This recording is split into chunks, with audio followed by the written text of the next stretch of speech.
Ceredig Street, Pentrybach, Merthyr Tydfil. A row of terrace properties, sound ones, but rather old too, dating back to the turn of the century.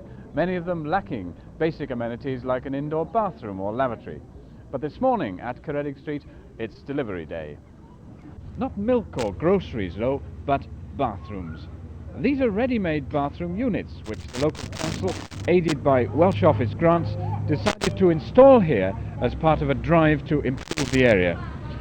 The units are being craned from the street over into the back garden. It's a very tricky job, but one that Harry Messer has often done before.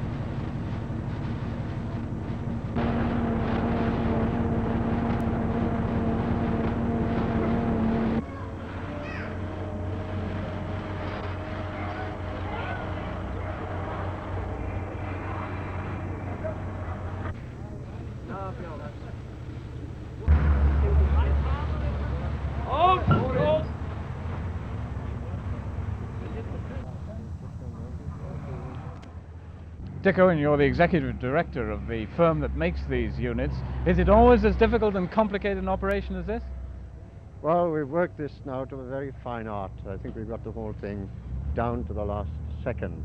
No danger of a bathroom going through the roof? We hope not. No, it hasn't happened to date. We have double insurance and double anchorage. No, none at all, none whatsoever. You've had cooperation from the local authority here? Well, here's an example of a local authority being extremely helpful and cooperative with an industry based in Wales. It'd be a very nice thing to see other authorities following in the same footsteps. First class effort on their behalf. Well, this is Mrs. Eileen Owen, who lives at number 13 Ceredig Street.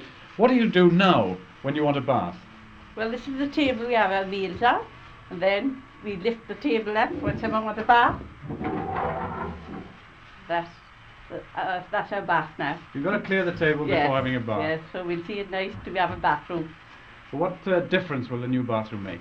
Lovely it'll be. Oh, great. You're really looking forward to it? Yes, we are. Everyone is. Well, Mr. Murphy lives at number 12 Ceredig Street. Yeah. What do you think about your new bathroom? Well, I think it's one of the most modern things that I've ever seen in my life, and we're well pleased. We can't say enough about it in regard to the work being put to it, you know. What did you have to do for a bath or the lavatory before, Mr. Murphy? Well, the lavatory's on the outside, you know. It was very inconvenient, but we got to make the best of it, as other people done in the past, I suppose. But now things are put in their place. We don't know ourselves for the future anyway. What about the rent? That might go up a bit. Oh yes, I expect. Oh, we can be prepared for that. Aye. Oh yes. Think it's worth it? Yes. Oh, I don't begrudge it at all. No, no. Well, 11 of the 60 designated properties will have their brand new bathrooms today. As you see this film, Ceredig Street will probably be trying out the mod cons it's been without for 70 years.